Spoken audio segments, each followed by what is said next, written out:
Social ইয়ে কেউ নাই, আপনি আচ্ছা আসেন, তাহলে এদিকে আসেন, আমাদের সামনে আসেন, ছবিটা তুলি। হ্যাঁ দাঁড়াচ্ছি আগে না, ছবি পরে এই চেকটা এই কাজ করবেন না, বাকি সবাই বলবেন এই কাজ যেন না করে। চাকরিটা দিলেন স্যার, এটা তো আমরা সবই অবৈধ, ঠিক আছে, কিছু কাজ করে মুখে রাখি, এটা বেশি ইনভলভমেন্টও নাই, সারাদিন কাজ করতে হবে এরকম না, পরিবারেও সময় দিতে পারবেন, এটা করেন, ঠিক আছে?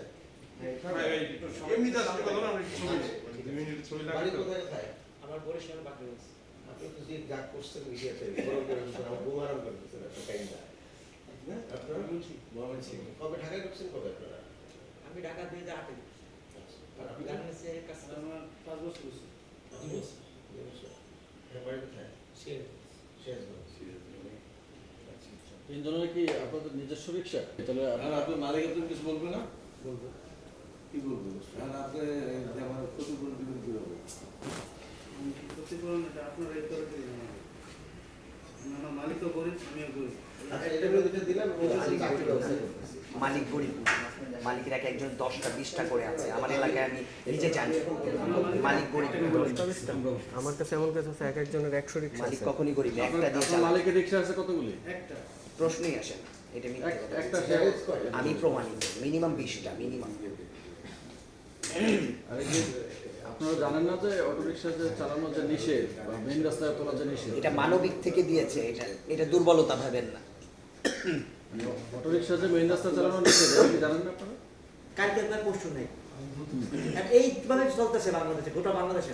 আপনারা ঘোরা ঠিক করে, ঘোরা যেমন দুটা পুলিশ থাকবে এই রাস্তা আমাদের দিকে, ওই মাসটা দিকে আপনারা তো পুলিশও মানে আমরা গোটা বেশি চলে যান। আমরা আমরা আমরা আমাকে সবচেয়ে বড় অপরাধ আমরা করি, আমরা করি। আমরা একটা অসুস্থ রোগী পাইলে যেথায় যাবে টাকার দিকে চাই না, সে আমার রুগীটা সে হাঁটতে পারে না।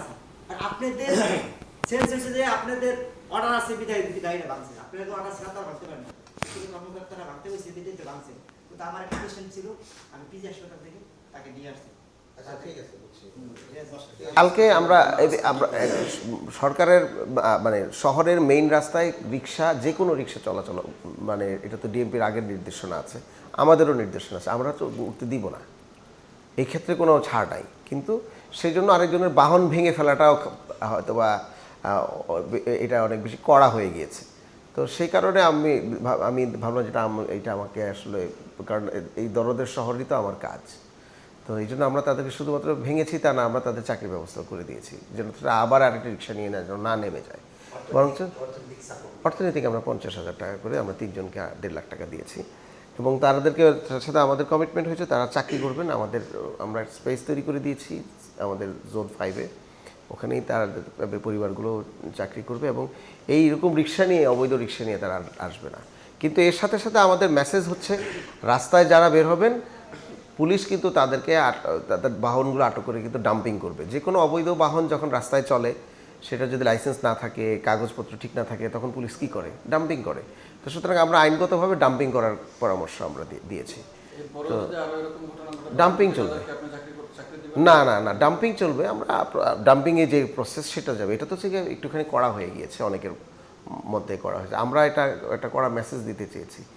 একটা কাজ করতে গেলে কিছু সময়, অনেক সময় একটা কড়া বিষয় করতে গিয়ে অনেকে হয়তো বা মানে কষ্ট পেয়ে যেতে পারেন।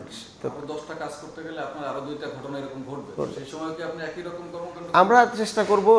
সত্য কথা হচ্ছে যে একটা মানবিক শহর করতে গেলে তো আমাকে